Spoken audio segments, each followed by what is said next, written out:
여러분, 거울 보신 적 있으시죠? 오늘 아침도 보셨을 겁니다. 그 얼굴에 무엇이 담겨 있다고 생각하세요?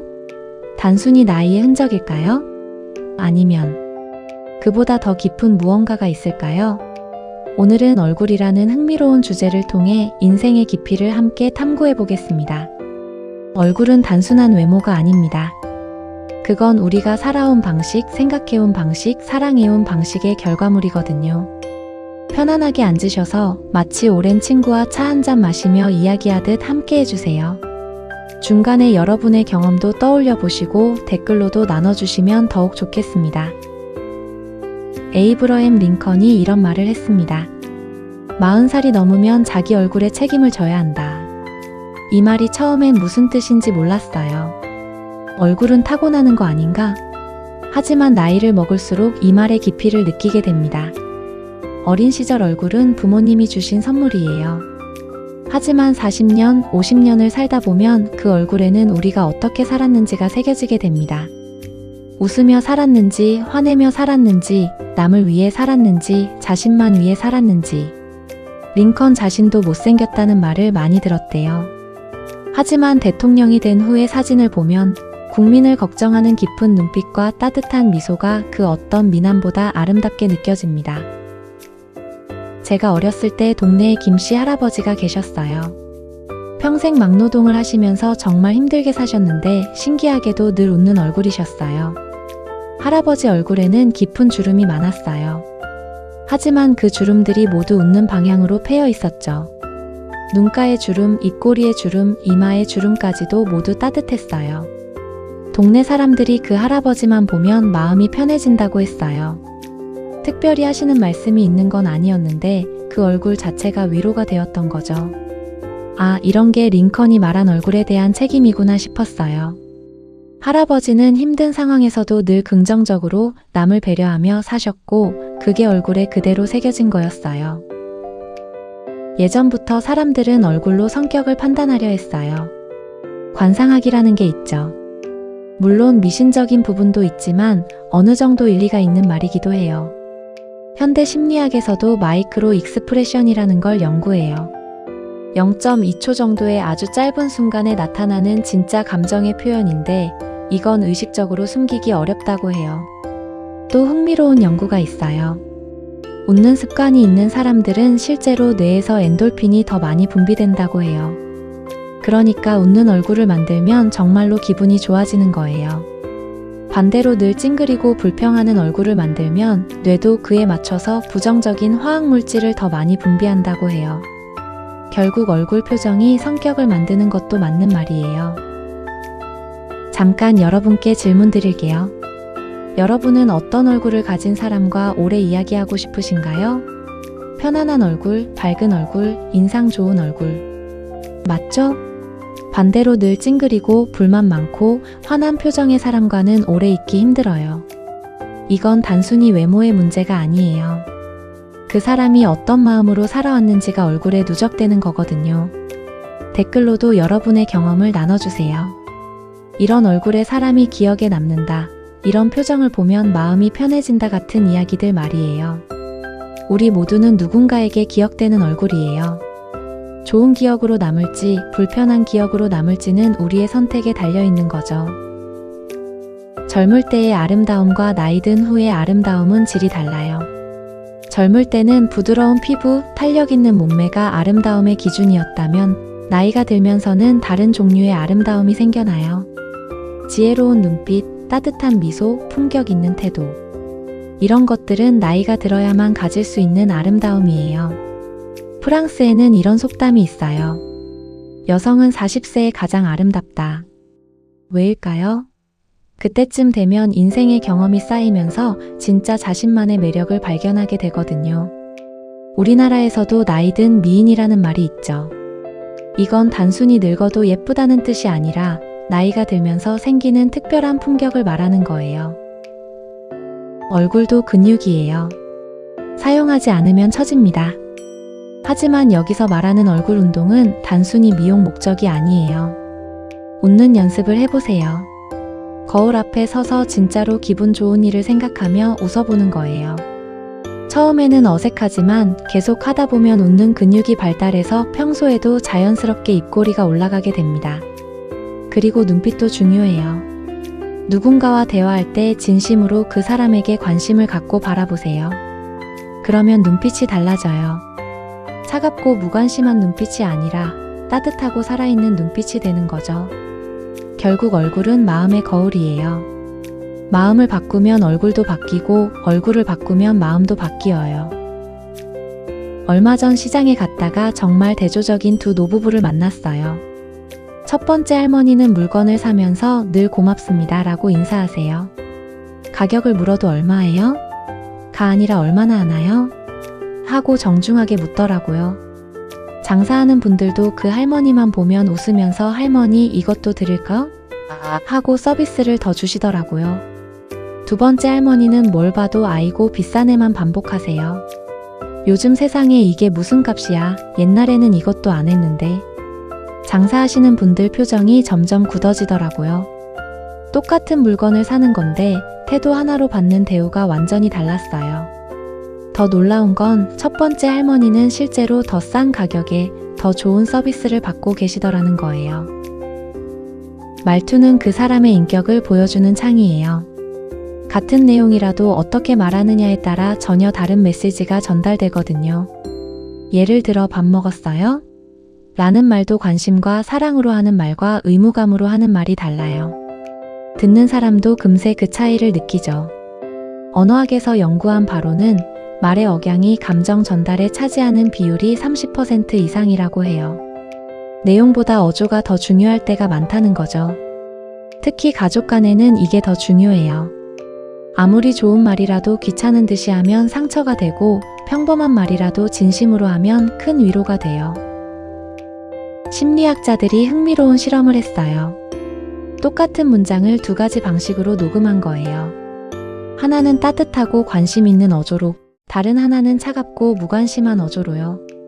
그리고 사람들에게 들려줬더니 따뜻한 어조의 말을 들은 사람들은 그 내용을 더 잘 기억했고 말한 사람에 대해서도 더 좋은 인상을 가졌다고 해요. 반대로 차가운 어조의 말을 들은 사람들은 내용도 잘 기억 못했고 말한 사람을 신뢰할 수 없다고 평가했어요. 이게 바로 말투의 힘이에요. 내용이 똑같아도 어떻게 전달하느냐에 따라 상대방이 받는 느낌이 완전히 달라지는 거죠. 여러분께 솔직하게 물어볼게요. 자녀나 손주에게 말투 때문에 상처 준 경험 있으신가요? 많은 분들이 고개를 끄덕이실 거예요. 저도 그런 경험이 있거든요. 좋은 뜻으로 한 말인데 아이들이 상처받는 표정을 보면서 아, 내 말투가 문제였구나 깨달을 때가 있어요. 예를 들어 왜 이렇게 늦게 와? 라고 할 때 걱정하는 마음으로 하는 건데 아이들에게는 책망으로 들릴 수 있어요. 대신 늦었네, 걱정했어 라고 하면 같은 의미라도 전혀 다르게 받아들여지죠. 공부 안 해? 보다는 공부하기 힘들지? 왜 안 먹어? 보다는 입맛이 없나? 작은 차이지만 큰 변화를 만들어요. 한 사람의 태도가 전체 분위기를 바꿀 수 있어요. 가족 모임에서도 동네 모임에서도 한 사람이 계속 부정적인 말을 하면 전체가 우울해지죠. 반대로 한 사람이 긍정적이고 밝은 태도를 유지하면 다른 사람들도 덩달아 기분이 좋아져요. 이걸 심리학에서는 감정 전염이라고 해요. 특히 어르신들은 가족이나 공동체에서 분위기 메이커 역할을 하는 경우가 많아요. 손주들이나 자녀들이 할머니, 할아버지 표정을 보고 오늘 분위기가 어떨까? 짐작하거든요. 그러니까 우리의 태도와 표정은 단순히 개인적인 문제가 아니에요. 주변 사람들의 마음에도 큰 영향을 미치는 거죠. 그렇다면 어떻게 하면 좋은 표정, 좋은 말투를 유지할 수 있을까요? 첫째, 거울 보는 습관을 기르세요. 하루에 한 번씩 거울을 보면서 내가 지금 어떤 표정을 하고 있나 점검해 보는 거예요. 둘째, 말하기 전에 한 번 더 생각해 보세요. 이 말이 상대방에게 어떻게 들릴까? 한번 생각해 보는 시간을 갖는 거죠. 셋째, 상대방의 입장에서 생각해 보세요. 특히 가족들과 대화할 때 내가 저 나이였다면 이런 말을 들으면 어떤 기분일까? 생각해 보는 거예요. 넷째, 감사하는 마음을 갖세요. 누군가와 대화할 수 있다는 것 자체가 축복이라고 생각하면 자연스럽게 태도도 부드러워져요. 어떤 부부 이야기를 들려드릴게요. 결혼 30년 된 부부인데 남편이 어떤 일로 아내에게 상처되는 말을 했어요. 아내가 속상해하니까 남편이 말하더라고요. 그냥 한 말인데 왜 화내? 그런데 아내는 그 말을 평생 상처로 기억하고 있었어요. 남편은 정말 아무 생각 없이 한 말이었는데 아내에게는 잊을 수 없는 아픔이 된 거죠. 이게 바로 헛소리의 무서움이에요. 말하는 사람은 그냥 한 말이라고 생각하지만 듣는 사람은 평생 기억한다는 거예요. 특히 가족 사이에는 이런 일이 더 자주 일어나요. 가까운 사이니까 이 정도는 괜찮겠지 하고 방심하는 순간 돌이킬 수 없는 상처를 주게 되는 거죠. 헛소리, 즉 진심이 없는 말에는 몇 가지 특징이 있어요. 첫째, 습관적으로 나오는 말들이에요. 맨날 그러네, 또 시작이야, 당연히 그럴 줄 알았어. 이런 말들은 상대방을 판단하고 정죄하는 말들이죠.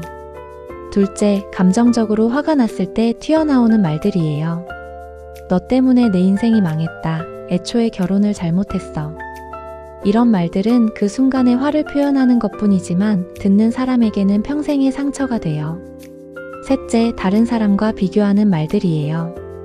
옆집 아들은 그렇지 않은데 다른 남편들은 다 잘하던데. 이런 말들은 상대방의 존재 자체를 부정하는 느낌을 주거든요. 실제로 심리학 연구를 보면 어린 시절에 들었던 부정적인 말들이 평생에 걸쳐 그 사람의 자존감에 영향을 미친다고 해요. 너는 안 돼, 너는 못해, 너는 쓸모없어 같은 말들이요. 반대로 너는 할 수 있어, 너는 소중해, 너를 믿어 같은 말들은 그 사람에게 평생의 힘이 됩니다. 우리가 하는 말 한마디 한마디가 누군가의 인생에 영향을 미칠 수 있다는 걸 생각하면 함부로 말할 수가 없어요. 잠깐 여러분께 질문 드릴게요. 여러분은 어떤 말이 더 상처였나요? 차라리 욕설 아니면 무심한 말? 많은 분들이 무심한 말이라고 답하실 거예요. 욕설은 화가 나서 하는 말이라는 걸 알지만 무심한 말은 저 사람이 평소에 나를 이렇게 생각하고 있었구나 하는 깨달음을 주거든요. 그냥 한 말이야 라고 하지만 정말 그냥 나온 말일까요? 마음 깊은 곳에 있던 생각이 말로 나온 건 아닐까요? 뇌과학자들이 재미있는 연구를 했어요. 부정적인 말을 들었을 때와 긍정적인 말을 들었을 때 뇌의 반응을 관찰한 거예요. 부정적인 말을 들으면 뇌의 편도체라는 부분이 활성화되면서 스트레스 호르몬이 분비돼요. 이 상태가 지속되면 기억력도 떨어지고 면역력도 약해진다고 해요. 반대로 긍정적인 말을 들으면 뇌에서 행복 호르몬인 도파민과 세로토닌이 분비돼요. 기분도 좋아지고 학습 능력도 향상되고 건강도 좋아지는 거죠. 이걸 감정적 노이즈라고 하는데 부정적인 언어가 뇌에 계속 쌓이면 마치 컴퓨터에 바이러스가 쌓이는 것처럼 전체적인 기능이 떨어진다는 거예요.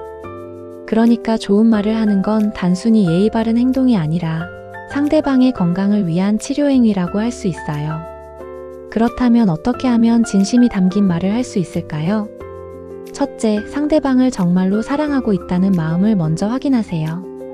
화가 났을 때, 실망했을 때도 그래도 나는 이 사람을 사랑한다 하는 마음을 먼저 점검하는 거예요. 둘째, 구체적으로 말하세요. 너는 항상 그래가 아니라 오늘 이런 일이 있어서 속상했어 라고 구체적으로 표현하는 거예요. 셋째, 영어 알파벳 I 메시지를 사용하세요. 너 때문에 화가 나가 아니라 나는 이럴 때 속상해 라고 자신의 감정을 표현하는 거예요. 넷째, 해결책을 함께 찾으려는 태도를 보이세요. 왜 그래? 가 아니라 어떻게 하면 좋을까? 라고 묻는 거죠. 진심이 담긴 말은 상대방을 변화시키는 힘이 있어요. 비판이나 판단이 아니라 사랑과 관심이 느껴지거든요. 제가 아는 박 할머니 이야기를 들려드릴게요. 65세의 남편을 먼저 떠나보내신 분이에요. 혼자 남겨진 삶이 막막하고 의미 없게 느껴지셨대요. 그러던 어느 날 TV에서 독거노인들을 돌보는 자원봉사 이야기를 보시고 아, 나보다 더 힘든 사람들이 있구나 깨달으셨다고 해요. 그래서 용기를 내서 자원봉사센터에 전화를 하셨죠. 처음에는 내가 할 수 있을까? 걱정이 많으셨어요. 하지만 막상 시작해보니 오히려 자신이 도움을 더 많이 받는다고 느끼셨대요. 누군가를 도와준다는 보람, 누군가에게 필요한 사람이라는 느낌. 그 할머니가 저에게 이런 말씀을 하셨어요. 내 정의는 도움이 필요한 사람 곁에 있어주는 것이라고요. 그 말씀을 듣는 순간 정말 감동받았어요. 거창한 철학이나 이론이 아니라 삶을 통해 깨달은 자신만의 가치관이었거든요. 10년째 자원봉사를 계속하고 계신데 그분 얼굴에는 정말 평화로운 미소가 있어요. 정의라는 말이 어렵게 느껴질 수 있어요. 하지만 사실 정의는 거창한 게 아니에요. 자신이 옳다고 생각하는 가치관, 자신이 지키고 싶은 원칙, 그게 바로 정의예요. 어떤 분은 정직하게 사는 것이 정의라고 하시고 어떤 분은 가족을 사랑하는 것이 정의라고 하세요. 또 어떤 분은 후회 없이 사는 것이 정의라고도 하시죠. 중요한 건 남이 정해준 정의가 아니라 자신이 평생 살아온 경험을 통해 깨달은 자신만의 정의를 갖는 거예요. 60년, 70년을 살아오시면서 이건 정말 중요하다. 이것만은 지켜야 한다 하고 깨달은 그 무엇, 그게 바로 여러분만의 정의인 거예요. 나이가 들수록 내 인생의 의미가 뭐지? 하는 생각을 하게 돼요.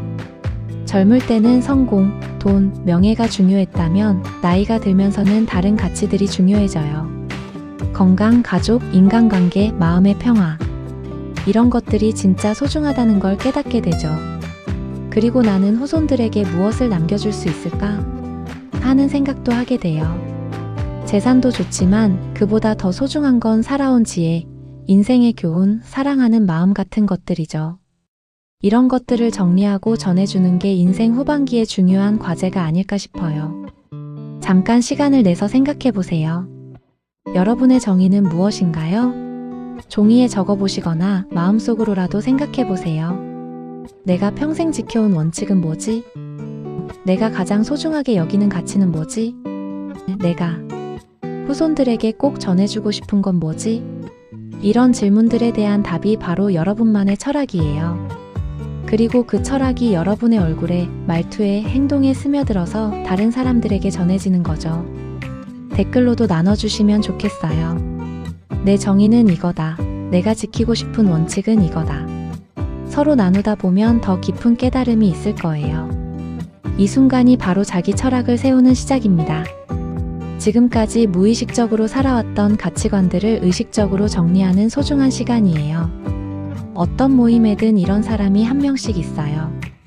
누군가 좋은 소식을 말하면 찬물을 끼얹고 누군가 성취를 자랑하면 깎아내리고 항상 자신만 옳다고 주장하는 사람 말이에요. 예를 들어 누군가 손주가 대학에 합격했다고 기뻐하면 요즘 대학은 아무나 간다. 진짜 어려운 건 취업이야. 이런 식으로 말하는 거예요. 또 누군가 여행 다녀왔다고 하면 나는 그런 데는 안 가. 돈 낭비야. 집이 최고야 하면서 남의 기쁨을 인정하지 않아요. 이런 사람들의 공통점이 뭐냐 하면 자기 외에는 아무것도 인정하지 않는다는 거예요. 심리학에서는 이걸 나르시시스트라고 해요. 나르시시스트들에게는 몇 가지 공통적인 특징이 있어요. 첫째, 공감 능력이 부족해요. 다른 사람의 기쁨이나 슬픔을 이해하려 하지 않아요. 오직 자신의 감정만 중요하다고 생각해요.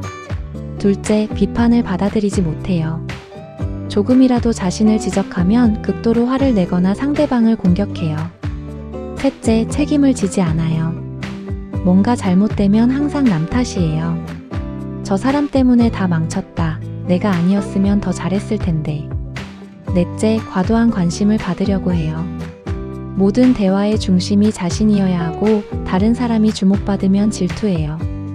직장에서도 이런 사람들을 만날 수 있어요. 프로젝트가 성공하면 자기 덕분이라고 하고 실패하면 다른 사람 탓이라고 하는 사람들이요. 회의 시간에도 자신의 의견만 계속 반복하고 다른 사람의 아이디어는 무시하거나 깎아내려요. 그러면서도 자신은 팀플레이를 잘한다고 생각해요. 가정에서도 마찬가지예요. 가족이 성취를 이루면 자기 덕분이라고 하고 문제가 생기면 가족 탓이라고 해요. 내가 없었으면 이 집안이 어떻게 됐겠어? 라는 식으로 말하는 거죠. 특히 나이 든 나르시시스트는 내가 너희들을 키워줬는데 라는 말을 자주 써요. 사랑과 희생을 은혜로 포장해서 상대방을 조종하려고 하는 거예요.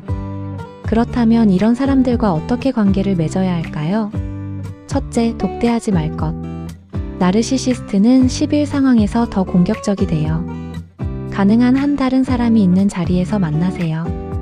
둘째, 감정적으로 반응하지 말 것. 이들은 상대방이 화내거나 속상해하는 걸 즐겨요. 차분하게 사실만 말하세요. 셋째, 공로는 공개적으로 나눌 것. 이들이 남의 공을 가로채지 못하게 미리 예방하는 거예요. 넷째, 적당한 거리를 유지할 것. 너무 가까이 하면 피해를 받을 수 있어요. 필요한 만큼만 관계를 유지하세요. 다섯째, 자신을 보호할 것. 이들의 부정적인 에너지에 휘둘리지 않도록 마음을 단단히 하세요. 솔직히 물어볼게요. 혹시 여러분도 가끔 나르시시스트 같은 행동을 하는 건 아닐까요? 자녀가 성공했을 때, 내가 잘 키웠어 라고 자랑하거나 무언가 잘못됐을 때 내 말을 안 들어서 그래라고 하는 거요. 손주가 착하면 할머니 손주 맞네라고 하고 문제를 일으키면 아빠를 닮았나 봐라고 하는 것도 비슷한 패턴이에요. 나르시시즘은 정도의 차이예요. 건강한 자존감과 병적인 나르시시즘 사이에는 차이가 있죠. 중요한 건 자신을 객관적으로 돌아보는 거예요. 내가 혹시 남의 기쁨을 깎아내리고 있지는 않나? 내가 항상 옳다고 주장하고 있지는 않나? 다른 사람의 의견을 존중하고 있나? 이런 질문들을 스스로에게 해보는 거죠. 건강한 인간관계의 기본은 상호 존중이에요. 내가 소중한 만큼 상대방도 소중하다는 걸 인정하는 거죠. 남이 잘 되면 진심으로 축하해주고 힘들 때는 위로해주고 의견이 다르면 서로 토론하되 인격 공격은 하지 않는 것. 특히 나이가 들수록 이런 자세가 중요해요. 젊을 때는 경쟁해야 할 이유가 있었지만 이제는 서로 응원하고 격려해줘야 할 때거든요. 저 사람도 나만큼 힘들게 살아왔구나. 저 사람도 나름의 이유가 있을 거야 하는 마음으로 바라보면 인간관계가 훨씬 편해져요. 그리고 무엇보다 내가 먼저 좋은 모습을 보이는 거예요. 내가 남을 존중하면 남도 나를 존중하게 되어 있어요. 어린 시절에 이런 경험 있으신가요?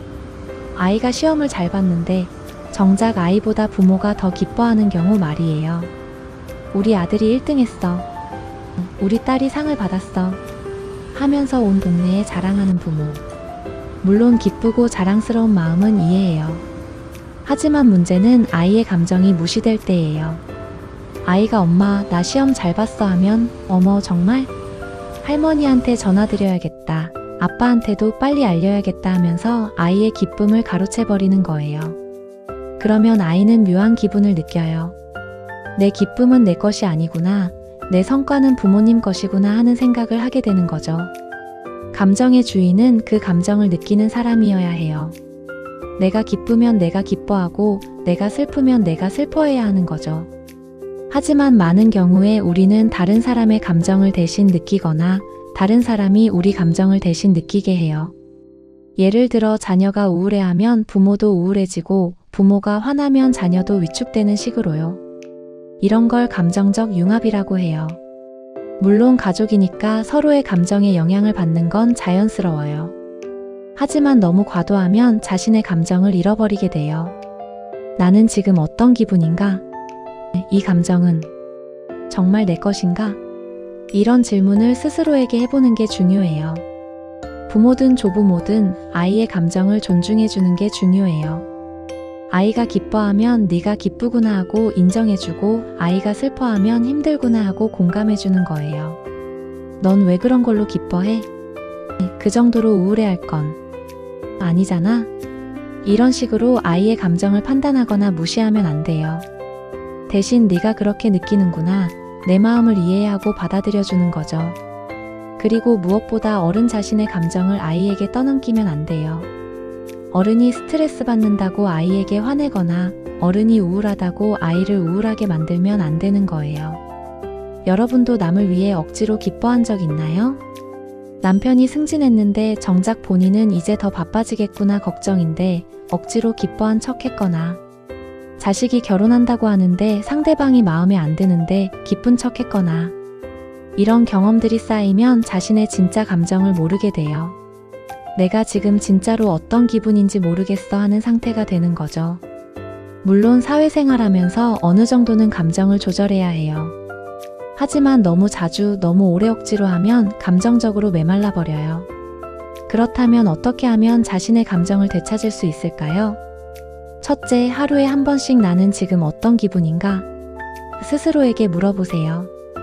기쁜지, 슬픈지, 화가 났는지, 불안한지 정확히 파악해보는 거예요. 둘째, 감정에 이름을 붙여보세요. 그냥 기분이 안 좋아가 아니라 실망스러워, 걱정돼, 외로워 등등 구체적으로 표현해보는 거예요. 셋째, 그 감정을 인정해주세요. 이런 걸로 화내면 안 되는데 하지 말고 지금 내가 화가 났구나 하고 받아들이는 거예요. 넷째, 감정을 표현할 적절한 방법을 찾으세요. 일기에 쓴다거나, 신뢰하는 사람과 대화한다거나, 운동으로 풀어낸다거나. 나이가 들수록 감정 관리가 중요해져요. 젊을 때는 감정적으로 살아도 용서받을 수 있었지만 나이가 들면 성숙함을 요구받거든요. 하지만 성숙함이란 감정을 억누르는 게 아니라 감정을 적절하게 표현하는 거예요. 화가 나도 상대방을 공격하지 않고, 슬퍼도 주변을 우울하게 만들지 않고, 기뻐도 다른 사람을 소외시키지 않는 그런 균형 잡힌 표현을 하는 거죠. 그리고 무엇보다 자신의 감정에 책임지는 거예요. 저 사람 때문에 화가 나가 아니라 나는 지금 화가 나 하고 인정하고 그 화를 건전하게 풀어내는 방법을 찾는 거예요. 이런 감정적 성숙함이 있을 때 얼굴에도 평화로운 표정이 나타나는 것 같아요. 마이너스. 여러분의 얼굴에는 어떤 이야기가 새겨져 있나요?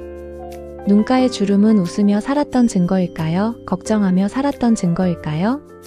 입가에서는 따뜻한 말을 많이 했던 흔적일까요? 불평을 많이 했던 흔적일까요? 이마의 주름은 깊이 생각하며 살았던 표시일까요? 화내며 살았던 표시일까요? 얼굴의 주름은 세월이 아니라 태도의 흔적입니다. 같은 나이를 살아도 어떤 마음으로 살았느냐에 따라 전혀 다른 얼굴이 만들어지는 거예요. 물론 이미 새겨진 주름을 없앨 수는 없어요. 하지만 지금부터라도 다른 주름을 만들어갈 수는 있습니다. 말투도 마찬가지예요. 우리가 하는 말의 톤, 속도, 높낮이. 이 모든 게 우리가 살아온 방식의 결과물이에요. 늘 남을 배려하며 살아온 사람의 말투는 부드럽고 따뜻해요. 늘 불만을 품고 살아온 사람의 말투는 날카롭고 차가워요. 하지만 말투는 바꿀 수 있어요. 얼굴보다도 더 쉽게 바꿀 수 있는 게 말투거든요.